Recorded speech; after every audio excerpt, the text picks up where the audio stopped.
promo piece, so it'll be kind of like that. So I assume that means we've already sped the audio and we're doing speed now. Yeah. Wish we were doing speed. That would be pretty cool. I made the comment about Quaaludes in the last episode. Do we? Can you even find Quaaludes anymore? Do those things exist? I don't know. You do? I know who to ask. You do. It's like I just haven't asked in a while. I don't know. I don't even know that I've ever done Quaaludes. But I think that would be like a good name. fit for me, right? Because I'd like to go chill as opposed to go more hyper. Right. Because that's I don't need to be more hyper. Like cocaine's a total waste Well, of the time. Silicon Valley thing now is all that microdosing of LSD. Okay, see? They said Elon's been doing it a lot. That's part of why that's the inside rumor mill of the tech world, is that they said he's gotten a little off the rails on it, which is what led to the how far can I push a 420 joke? Yeah. Well, and then I just left Flint this morning, and he donated 420 grand to Flint. Yes. To put all new water faucets Yes. or water. Yeah.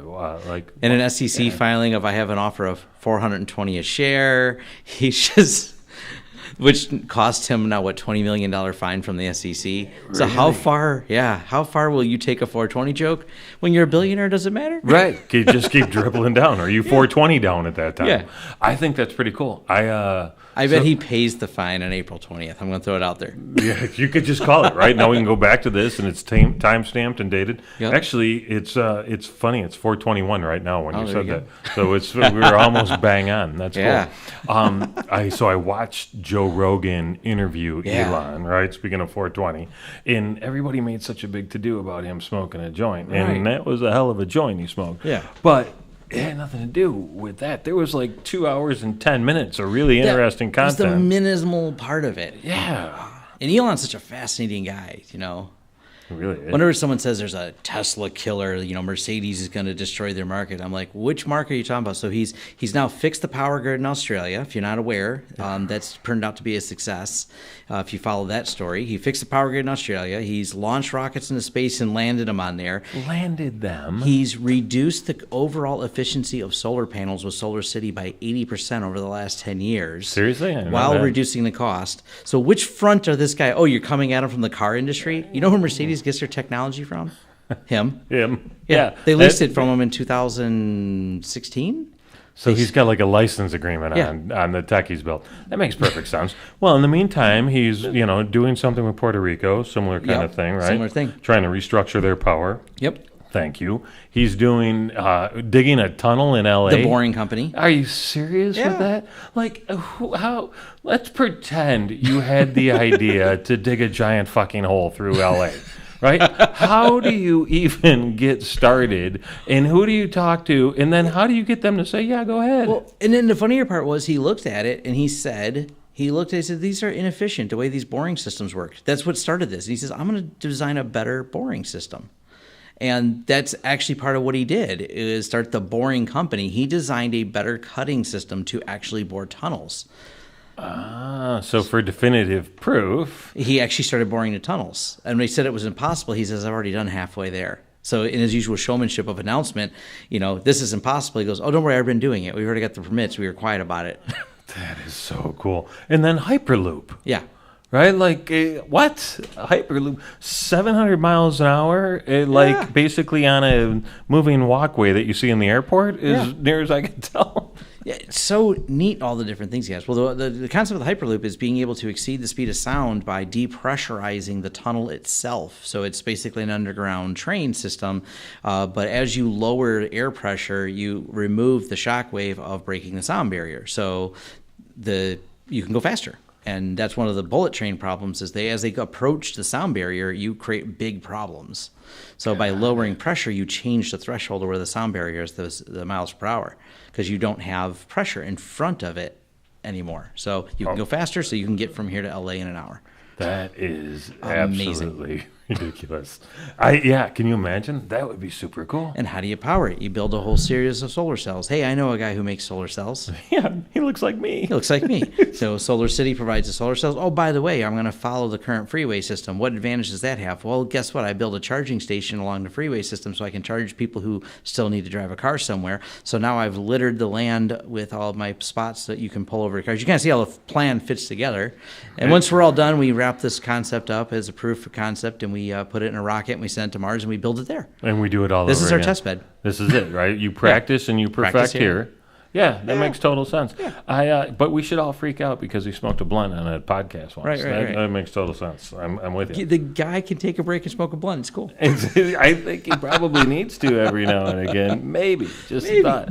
So that's really cool. So content is what we decided we were going to talk about. Yeah. And you do content and have for a long time. You've been making videos and you got the setup. But it's not just like face on the screen. You do some of those, but that's not really the full bag. Can we talk about like the different genres that you're covering for starters? So, we got podcasting, which is one piece of content I produce a lot of. So, me and some friends go, hey, let's talk about stuff we're passionate about in technology, which is Linux. So we got us together on that. And it's really weird because there's not like a plan. People think there's a plan of how I got there. And I'm like, the plan was we're going to wake up in the morning on Sundays and we're going to talk about Linux. Like that was as far as... That was the plan. That was the plan. What more do you need? What's more? Next thing you know, like and around episode 250, of course, this is a lot of episodes, we get picked up by Microsoft, who then flies us out to their biggest events and sticks us on a stage and lets us interview the highest level of people there. So it's like these weird things come from content creation. Isn't that amazing? So somebody at Microsoft heard your show, liked your shtick, and said, these are the dudes we want. We want to interview for this new release thing we have. And so that actually landed us on 3 different MIG Microsoft events. And that was, it's those things like, there's not necessarily a plan, but if you start putting it out there is always what I start thinking about. Well, of course, then there comes YouTube and throwing it out there for YouTube. Well, what am I going to do? I'll share my passion for we'll start with I took things apart, which turns out wasn't the most lucrative thing to do on YouTube.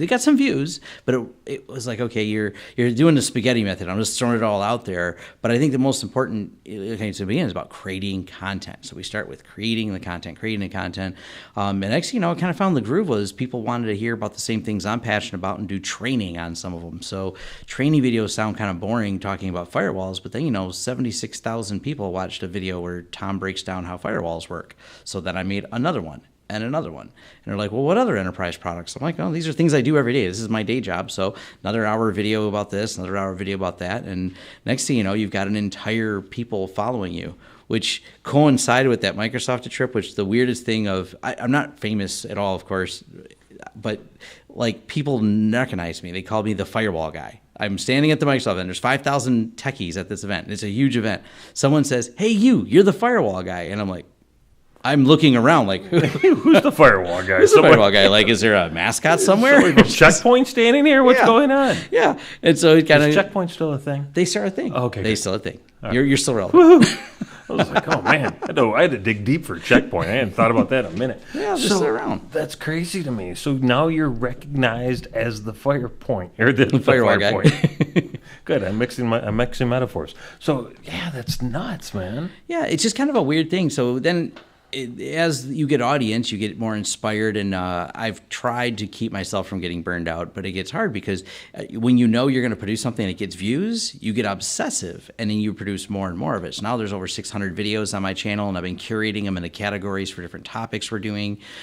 Before I came here, we were in a meeting because now we're really divulging all the business secrets of running an IT company, which I don't really think are secrets, but people who have never run an IT company think they are.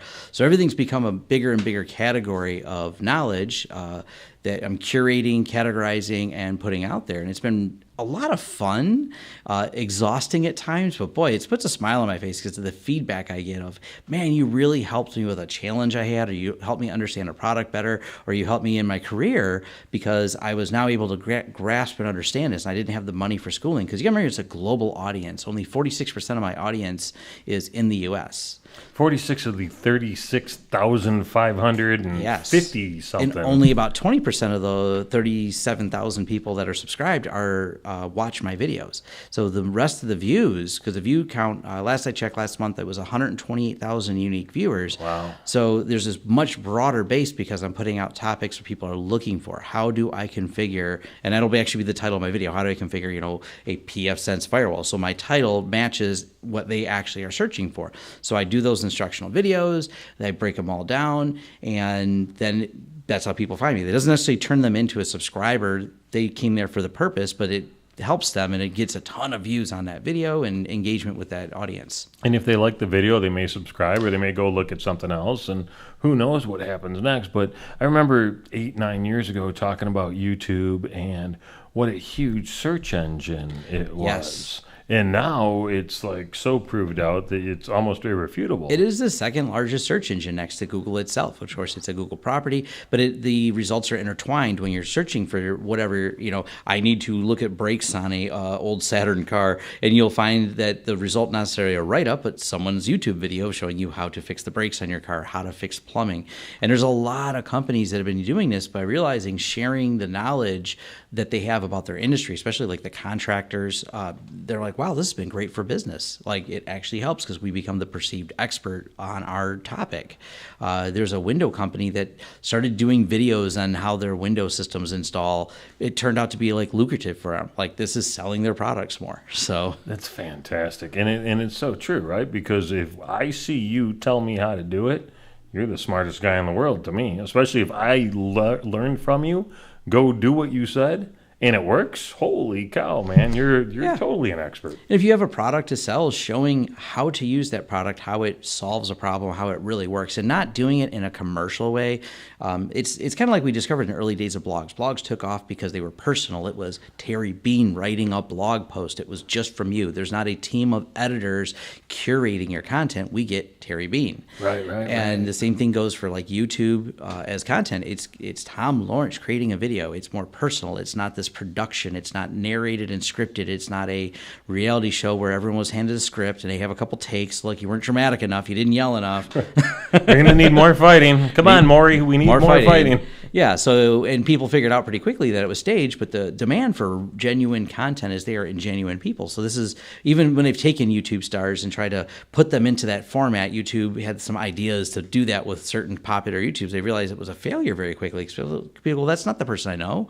That's a script and a narrator and a very cut together in this traditional TV format. People want that just real. Let it go. There's an authenticity that video allows. Audio allows too, certainly. Yeah. But video allows, you can't fake it. I mean, you can, but you have to fake it all the time. It becomes very difficult. And podcasts are the same way. Podcasting, there's like all the media companies, when a couple things caught on, like Serial, the podcast that NPR put on, they started curating some of those, that content type. That was Serial was one of us. I think it was about serial killers. It was like a series of podcasts.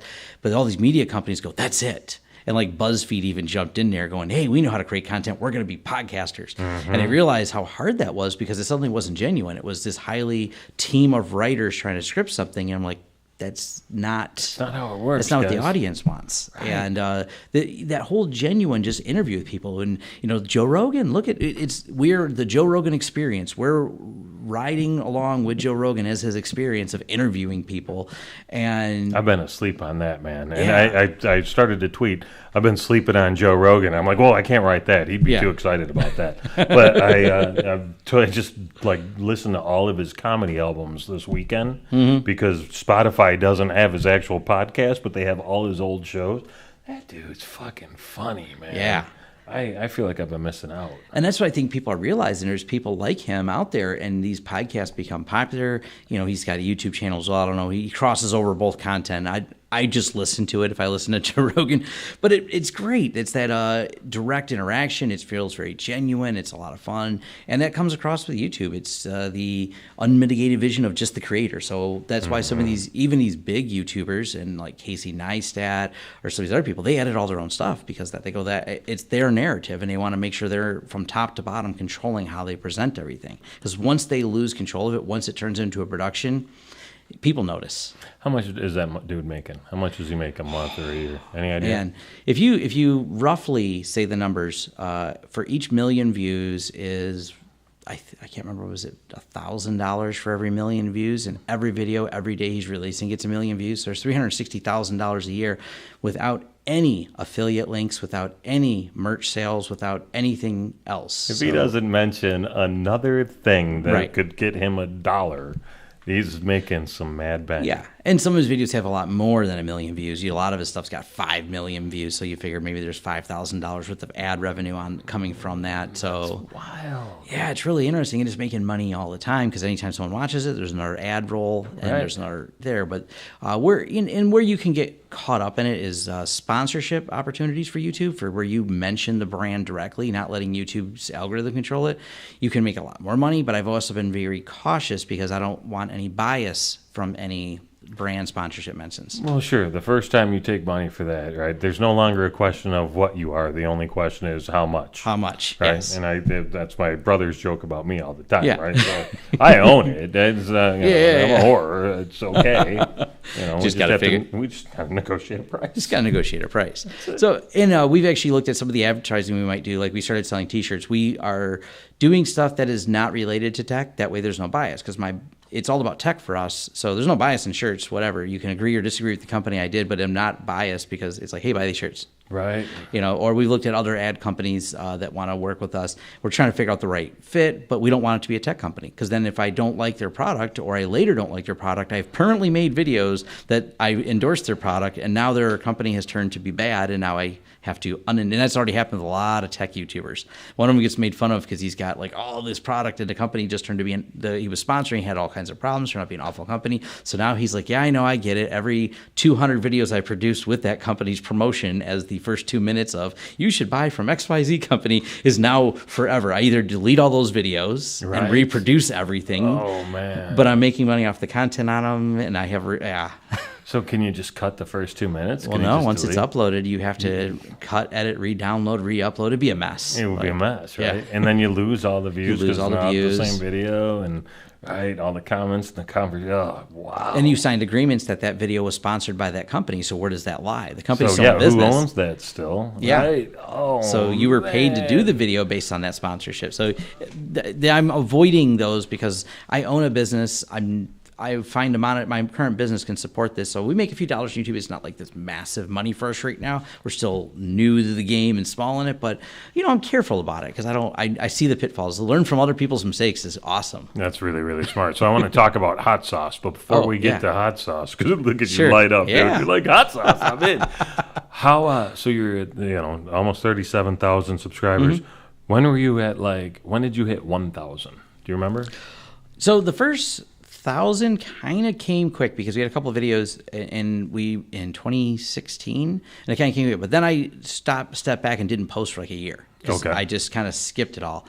Now, what's weird is I was looking because it came up on my Facebook memories. I think it was only a year ago we were at the 9,000 mark. So from 9,000 to 37 was huge.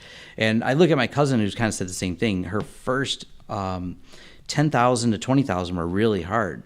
Her 100,000 to 600,000 took less than 6 months. You have a cousin that's got 600,000? Yeah. So no competition there. Oh, yeah, no competition. No, you probably don't even talk about it ever. That makes sense. What does your cousin talk about? She's got the whole personal lifestyle thing going. So she does her dog videos and Jeep videos. They live up north in the middle of nowhere. I'm actually going to visit this weekend. But nice. They kind of live a real relaxed up north lifestyle. They travel around, go camping with their dogs, and just kind of talk about their life. It's strange. And 600,000 people give a shit about that. They really do. She's got quite a following. And you told me earlier, right? So you have 37,000 subscribers, but you'll get 120,000 views on a video. Yeah. So if she's got 600,000 subscribers and we're using the same math, I don't do math, so it's got to be like 87 million views. She has a higher view count of because it's not like non-subscribers finder. When you are building a lifestyle thing, sense. It's like people follow you because they want to know the next story, the story of you and your dog, the story of what you're doing next, the story of you are going out Jeeping and things like that and where you're going to go next because she does all the big Jeep things. They got the big 4x4s and go off-roading. And so you're along for the ride of a life story, like you're following a soap opera. But it's not a how-to, right? Right, it's not. Although if they did a how-to go Jeep riding, yeah, she has some how-tos because she's. And this is what's funny. Like she's like, I'm going to launch another channel. I'm like, what are you doing? She's like, I want to start a cooking channel. So next thing you know, they got 30,000 subscribers, and they only started it a few months ago. Because they said, hey, we just launched a cooking channel. On their 600,000. Yeah. And that's got more of a how-to, so she's looking at expanding. She's really smart with branding and stuff. She's run a restaurant. She had a restaurant business for a while. Okay. And I knew something was up with YouTube, but my cousin says, I'm selling a restaurant. I'm like, your restaurant's got a line out the door. Like, you guys are doing well. Like, why would you get rid of your restaurant? She goes, oh, we're making more money from YouTube than the restaurant. And I'm like, that's interesting. What's you make money on YouTube? What's this YouTube thing going on? And I think she went full time on YouTube in 2016 as a living, and a good living. Wow. And so that's been interesting. And me and her hung out a couple times. I'm like, yeah, tell me about this YouTube. I'm intrigued. I'm the tech guy. You are not tech savvy. We know this. Right. I'd like to subscribe to your newsletter. You're like a country bumpkin living up north. And how you figuring this out? That's fantastic. Yeah. So that's her and her husband is just do it. It's an interesting. They know a lot of people in it. They do the VidCon every year. She's actually at Vid Summit right now, which, if you're not familiar, is a really big, just for people who are content creators on YouTube. Vid Summit is an annual event. I was debated about going. I might go next year. Wait till my channel is a little bit bigger. Yeah, because you don't want to be walking around and being like, oh, yeah, I only got 37,000. Yeah. Right? Yeah. You're like, oh, okay, noob. We'll talk to you later. Call us when you have 100,000. Yeah, the headliner there is Gary Vee speaking there, and all the other. Gary Vee. He's got a couple of subscribers. Yeah, Gary Vaynerchuk. A couple of people might have heard of him.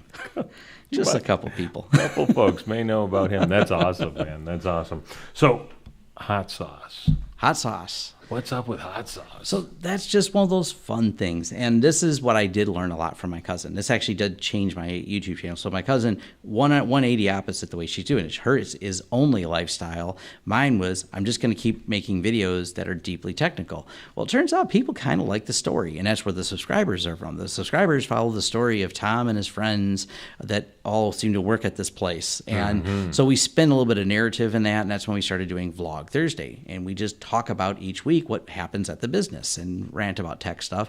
And we all happen to like hot sauce. It's just this weird thing that all the people that eat there hot Thai food too. Oh yeah, insanely hot, like kill us hot. Like can't make it hot enough. You can't make it hot enough. It's like a challenge. So we've always liked that anyways. That's been something before YouTube we did, and now people want to see it. And once again, you get excited because you're like, hold on, I posted a video and 10,000 people watch me try to eat the world's hottest chocolate and the world's hottest chip. Okay, so now we order more of whatever random hot sauce.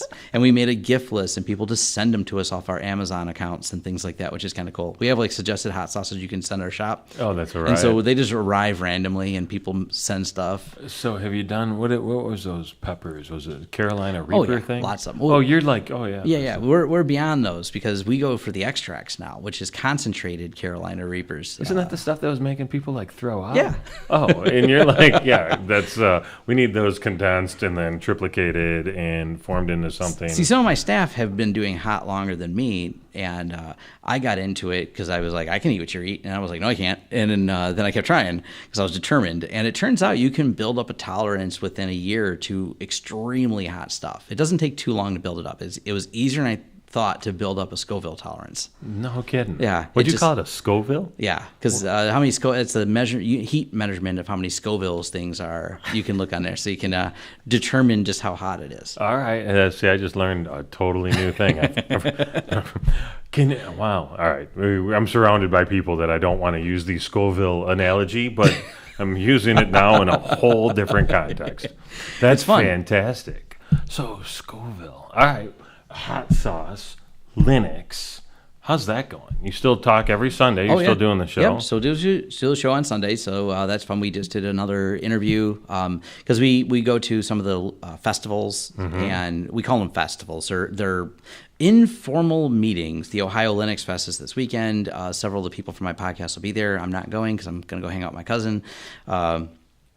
But they're basically talks, security conferences, Linux conferences. They're not as the Microsoft conference was weird. It's the only time I've ever been to a large corporate event. And of course, Microsoft they throw a good party afterwards, but it's kind of more of a business casual on the inside. You go to PenguinCon or a Linux festival, you've got people dressed up crazy with bright purple mohawks and things like that. A way different vibe. Right. But security researchers and them are always a more hacker conference, very different group of people. Yeah, they were hackers first, security guys second, generally speaking, right? Yeah, so there's a lot of that. So it's a different culture. So because we're known in that, we interview people who are who put on these conferences and things like that, and then we talk at them. I'm actually talking next month at one of the local ones that's here, the MUG meetings, they call them, so Michigan Users Group. So I'll be the speaker there. My friend was speaking last night, so I was there till midnight hanging out with all of them. Awesome. Where do those take place? This one's Farmington Hills. Okay. So they kind of bounce around the area? Yeah, they bounce around the area. Okay. Altair hosts some of them out here. Troy, yep. They host a couple of meetings, so and I've spoke there. So it kind of brings me around because you get in the geek community. So and I truly have a passion for that. Nice, man. Very, very nice. All right. Anything that we wanted to cover, you wanted to cover that we didn't cover? I think we got it all. That's it's fun. Good. Get out there and create. That's always people to get started. Is just getting started. Just get started, right? Just get started. It's going to suck, accept that it sucks. It could suck and you don't even have to show anybody. Yeah. Right? And then make another one. Well, my first videos are awful. Like, I don't mind that there's still not views on my earlier videos. It's okay. No one should watch them. Everybody should go back and just, start at the beginning is what I'm hearing. Yeah. That's fantastic. I don't take them down, though, because they're one of those things I can look back and go, yeah, boy. Like that old commercial, that cigarette commercial. You've come a long way, baby. Yeah. What? Talk to me a little bit about where people find you. Where's the YouTube channel? Where's the website? What's the favorite social network? You can find everything about me at lawrencesystems.com. So if you Google Lawrence Systems, there's a ton of variety of search results where you can see everything from any code I've ever published shows up on that link.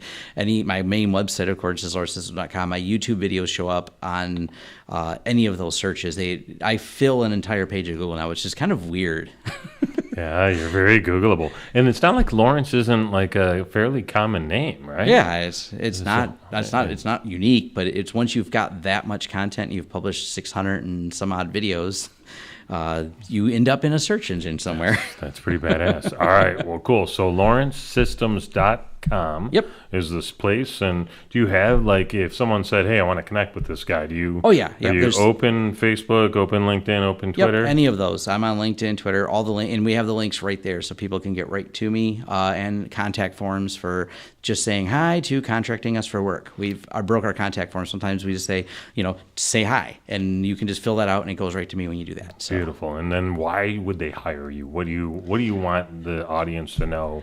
What a good lead for you is. So what a good lead for us is, and we share our expertise on the products that we're using, but people can contract us to configure those products. And we do work all over the U.S. and outside the U.S. So everywhere from, we did some jobs in Australia, we did some jobs in Europe, we just installed a huge Wi-Fi system in Sacramento. We have an expertise in a lot of the Wi-Fi products, and someone else does maybe the physical. We do all the design and remote work to make that happen.